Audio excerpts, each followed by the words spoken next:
आज हम बात करेंगे एमसी स्टैन के उस एल्बम के बारे में जो अनाउंस तो हुआ था लेकिन ड्रॉप नहीं हुआ। स्टैन का लास्ट एल्बम 2022 में आया था, उसके बाद स्टैन ने कोई भी एल्बम ड्रॉप नहीं करा है। इंसान ड्रॉप करने के बाद स्टैन ने कुछ सिंगल्स ड्रॉप करे और उसके बाद 3 मार्च 2024 को स्टैन ने उसका थर्ड एल्बम अनाउंस करा जिसका नाम था महफिल। और अभी चालू है 2025 जो कि ऑलमोस्ट खत्म होने आया और एल्बम का कोई भी ऑफिशियल अपडेट नहीं आया है। इस वीडियो में हम वही डिस्कस करने वाले हैं कि क्यों एमसी स्टैन का एल्बम इतना डिले हो रहा है और क्या एमसी स्टैन का डाउनफॉल शुरू हो चुका है और उसके नंबर्स गिर रहे।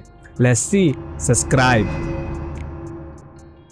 अगर कोई भी आर्टिस्ट उसका प्रोजेक्ट, उसका एल्बम अनाउंस करता है और बाद में उसको डिले करता है तो उस आर्टिस्ट के करियर के ग्राफ में हमें एक डाउनफॉल देखने मिलता है। अगर अभी हम स्टैन के यूट्यूब स्टैट्स देखें तो उतने भी बुरे नहीं है। ये यूट्यूब ग्राफ देखो, जून, जुलाई एंड अगस्त में वो डाउन हमें देखने मिल रहा है, बट सितंबर और अक्टूबर में फिर से वो ग्राफ ऊपर जाते हुए दिख रहा है। और ये अप्स एंड डाउन हर किसी के लाइफ में आते हैं, चाहे आप कंटेंट क्रिएटर हो, यूट्यूबर हो या एक रैपर हो, ये चीज सबको फेस करना पड़ता है। तो मैं बोल सकता हूँ स्टैन के यूट्यूब नंबर्स में इतना कुछ फर्क नहीं पड़ा है। जब भी स्टैन बिग बॉस जीत के बाहर आया था तभी स्टैन के कुछ 13 मिलियन प्लस इंस्टाग्राम फॉलोअर्स और धीरे धीरे वो कम तो हो रहे थे। 1-2 महीने पहले स्टैन के कुछ 11.1 मिलियन प्लस फॉलोअर्स थे। राइट नाउ स्टैन के इंस्टा पे 9.9 मिलियन फॉलोअर्स है। तो इससे समझ में आता है बहुत सारे लोगों ने स्टैन को इंस्टाग्राम पे अनफॉलो करा है, बट इसके बहुत सारे रीजंस है। ये ग्राफ अगर हम देखें तो अक्टूबर 2024 से स्टैन के फॉलोअर्स में हमें वो एक डाउनफॉल देखने मिल रहा है और पिछले 30 दिनों से स्टैन के 66 के फॉलोअर्स कम हुए। But in my opinion I don't think so stand को उसके इंस्टाग्राम फॉलोअर्स कम होने से इतना कुछ फर्क पड़ता है। अगर स्टैन को उसके इंस्टाग्राम फॉलोअर्स कम होने से फर्क पड़ता तो बंदा भाई डेली स्टोरी डालता जैसे बाकी के आर्टिस्ट डालते और एटलीस्ट हफ्ते में एक बार एक पोस्ट कर देता है फील में, बट भाई स्टैन वो भी नहीं करता। तो I don't think so stand को इतना कुछ फर्क पड़ रहा है उसके इंस्टाग्राम फॉलोअर्स कम होने से। 2025 में स्टैन ने कुल मिला के 3 पोस्ट करे और उसमें से एक रील प्रमोशन है। Really, nigga? मेरी एक थ्योरी है, मेरे हिसाब से जितने भी लोग अभी स्टैन को अनफॉलो कर रहे हैं ना इंस्टाग्राम पे, 80% लोग टीवी ऑडियंस है। स्टैन बिग बॉस जाने से पहले स्टैन के कुछ 1 या 1.5 मिलियन इंस्टाग्राम फॉलोअर्स थे, बट जब भी स्टैन बिग बॉस में जीत के आया तभी उसकी ऑडियंस बढ़ी और तभी उसके फॉलोअर्स का उठा 13 मिलियन इंस्टाग्राम फॉलोअर्स। अगर स्टैन अभी भी बाकियों की तरह रियलिटी शो कर रहा होता या कोई अपीयरेंस के लिए जाता कोई रियलिटी शो में तो 110% स्टैन के फॉलोअर्स नहीं गिरते। जो पब्लिक अनफॉलो कर रही है वो 80% भाई टीवी ऑडियंस है। जो ऑडियंस स्टैन को अभी अनफॉलो कर रही है उन्होंने स्टैन को रियलिटी शोज के लिए फॉलो करा था, ना कि उसके म्यूजिक के लिए। पिछले 1 साल से स्टैन ने कोई भी म्यूजिक अपलोड नहीं करा है, बट स्टिल उसको यूट्यूब पे मिलियंस पे व्यूज आ रहे हैं और स्टिल अभी भी स्पॉटिफाई पे उसके 1.2 मिलियन मंथली लिसनर्स है। That's a huge.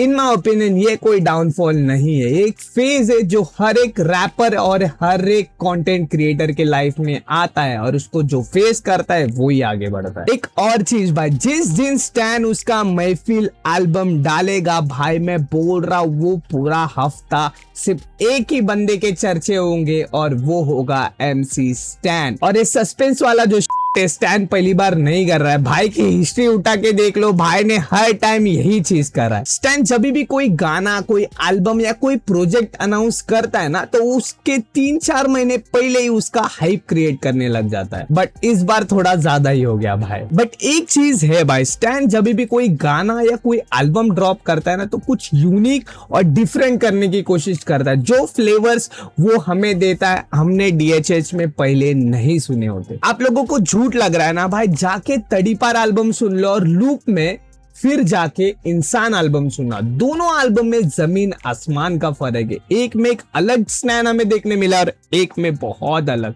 ठीक है, ओल्ड स्कूल और न्यू स्कूल का जो फ्यूजन स्टैन ने वो दोनों एल्बम में करा था ना भाई, जाके एक बार चेक करो अगर नहीं सुना। वो एल्बम में स्टैन ने उसकी यूनिक स्टाइल और यूनिक टोन से सबका दिल जीता है, इंक्लूडिंग मी। जो म्यूजिक वो बनाता है ना भाई, चुम्मा भाई।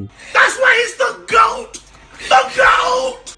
और एक रीजन हो सकता है भाई एल्बम डिले होने का, कोलैब्स। आई थिंक ये एल्बम में बहुत सारे कोलैब्स है, इसलिए एल्बम भी डिले हो रहा है। 2 कोलैब तो स्टैन ने उसके पॉडकास्ट चैनल पे बताया था, करण औजला एंड एपी दुल्लो वाला। तो हो सकता है महफिल एल्बम में इंडियन और इंटरनेशनल आर्टिस्ट के साथ कोलैब हो, इसलिए इतना डिले हो रहा है एल्बम का। मैं समझ सकता हूँ कि डेट बीट मिलने में प्रॉब्लम होती है, तो मैं 1 साल बस है भाई, बट ये साल एल्बम आना चाहिए। जब भी रिसेंटली स्टैन लाइव आया था तो उसने ये भी तो चीज बोला था कि गाने बहुत बना लिया, अभी हिस्ट्री बनाने वाली बात है। तो लेट्स सी भाई क्या हिस्ट्री बनाता है, cause मैं बहुत ज्यादा एक्साइटेड है महफिल के लिए। तुम लोग को मालूम है मेन चैनल पे लाइव करूंगा भाई, बट आई होप इस साल एल्बम ड्रॉप हो। I hope that's it for this video. अगर वीडियो अच्छा लगा तो लाइक मारो, और आपके क्या ओपिनियन है, आपके क्या थॉट्स है, मेरे को कमेंट सेक्शन में जरूर बताना। और अगर आप चैनल पे नए हो तो डू सब्सक्राइब।